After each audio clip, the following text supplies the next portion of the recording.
Treasure Island by Robert Louis Stevenson. First published 1883. Chapter 18. End of the first day's fighting. Narrative continued by the Doctor. We made our best speed across the strip of wood that now divided us from the stockade, and at every step we took the voices of the buccaneers rang nearer. Soon we could hear their footfalls as they ran, and the cracking of the branches as they breasted across a bit of thicket. I began to see we should have a brush for it in earnest, and looked to my priming. "Captain," said I, "Trelawney is the dead shot. Give him your gun. His own is useless." They exchanged guns, and Trelawney, silent and cool as he had been since the beginning of the bustle, hung a moment on his heel to see that all was fit for service. At the same time, observing Grey to be unarmed, I handed him my cutlass. It did all our hearts good to see him spit in his hand, knit his brows, and make the blade sing through the air. It was plain from every line of his body that our new hand was worth his salt. 40 paces further we came to the edge of the wood, and saw the stockade in front of us. We struck the enclosure about the middle of the south side, and, almost at the same time, 7 mutineers, Job Anderson, the boatswain at their head, appeared in full cry at the south-western corner. They paused as if taken aback, and before they recovered, not only the squire and I, but Hunter and Joyce from the blockhouse had time to fire. The 4 shots came in rather a scattering volley, but they did the business.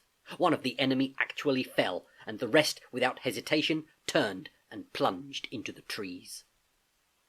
After reloading, we walked down the outside of the palisade to see the fallen enemy. He was stone dead, shot through the heart. We began to rejoice over our good success, when just at that moment a pistol cracked in the bush, a ball whistled close past my ear, and poor Tom Redruth stumbled and fell his length on the ground.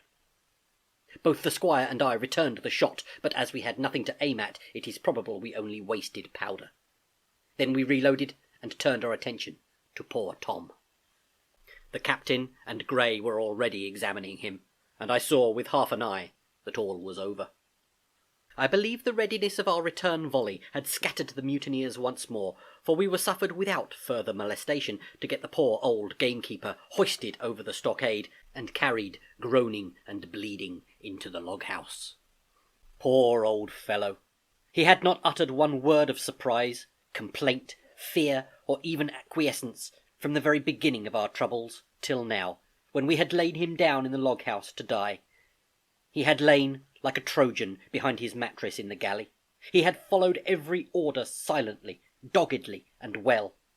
He was the oldest of our party by a score of years, and now, sullen, old, serviceable servant, it was he that was to die. The squire dropped down beside him on his knees and kissed his hand, crying like a child. "Be I going, Doctor?" he asked. "Tom, my man," said I, "you're going home." "I wish I had had a lick of 'em with the gun first," he replied. "Tom," said the squire, "say you forgive me, won't you?" "Would that be respectful, like, from me to you, squire?" was the answer. "However, so be it. Amen."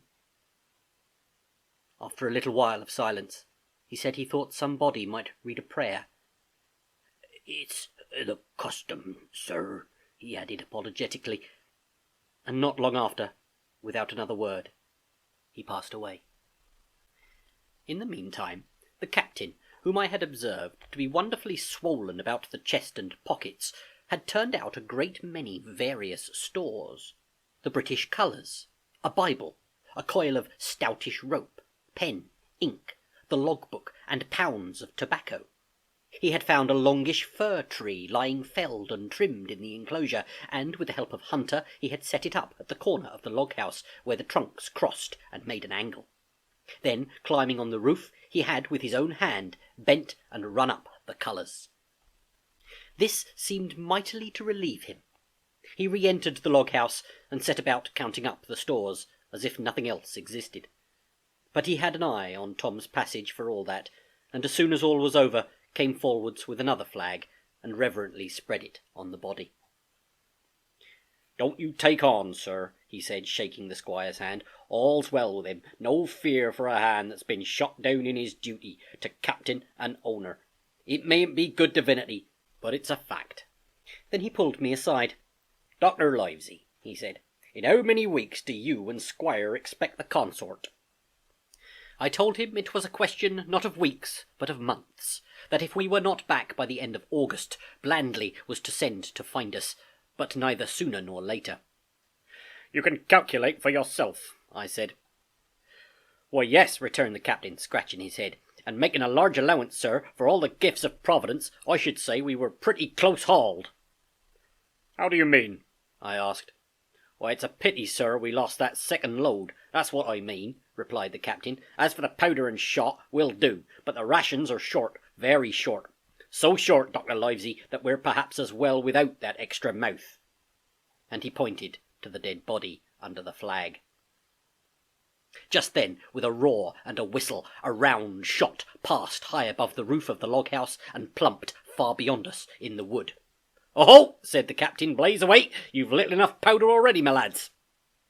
At the second trial, the aim was better, and the ball descended inside the stockade, scattering a cloud of sand, but doing no further damage. "Captain," said the squire, "the house is quite invisible from the ship. It must be the flag they are aiming at. Would it not be wiser to take it down?" "Strike my colours!" cried the captain. "No, sir, not I." And as soon as he had said the words, I think we all agreed with him. For it was not only a piece of stout, seamanly good feeling, it was good policy besides, and showed our enemies that we despised their cannonade. All through the evening they kept thundering away. Ball after ball flew over or fell short, or kicked up the sand in the enclosure. But they had to fire so high that the shot fell dead and buried itself in the soft sand. We had no ricochet to fear, and though one popped in through the roof of the log-house and out again through the floor, we soon got used to that sort of horseplay, and minded it no more than cricket. "There is one good thing about all this," observed the captain. "The wood in front of us is likely clear. The ebb has made a good while. Our stores should be uncovered. Volunteers to go and bring in pork." Gray and Hunter were the first to come forwards. Well armed, they stole out of the stockade, but it proved a useless mission. The mutineers were bolder than we fancied, or they put more trust in Israel's gunnery, for 4 or 5 of them were busy carrying off our stores and wading out with them to one of the gigs that lay close by, pulling an oar or so to hold her steady against the current. Silver was in the stern sheets in command, and every man of them was now provided with a musket from some secret magazine of their own. The captain sat down to his log, and here is the beginning of the entry. Alexander Smollett, master. David Livesey, ship's doctor. Abraham Gray, carpenter's mate. John Trelawney, owner. John Hunter and Richard Joyce, owner's servants, landsmen, being all that is left faithful of the ship's company, with stores for 10 days at short rations, came ashore this day, and flew British colours on the log-house in Treasure Island. Thomas Redruth, owner's servant, landsman, shot by the mutineers. James Hawkins, cabin boy. And at the same time, I was wondering over poor Jim Hawkins' fate. A hail on the land side. "Somebody hailing us," said Hunter, who was on guard. "Doctor! Squire! Captain! Hello, Hunter, is that you?" came the cries. And I ran to the door in time to see Jim Hawkins, safe and sound, come climbing over the stockade.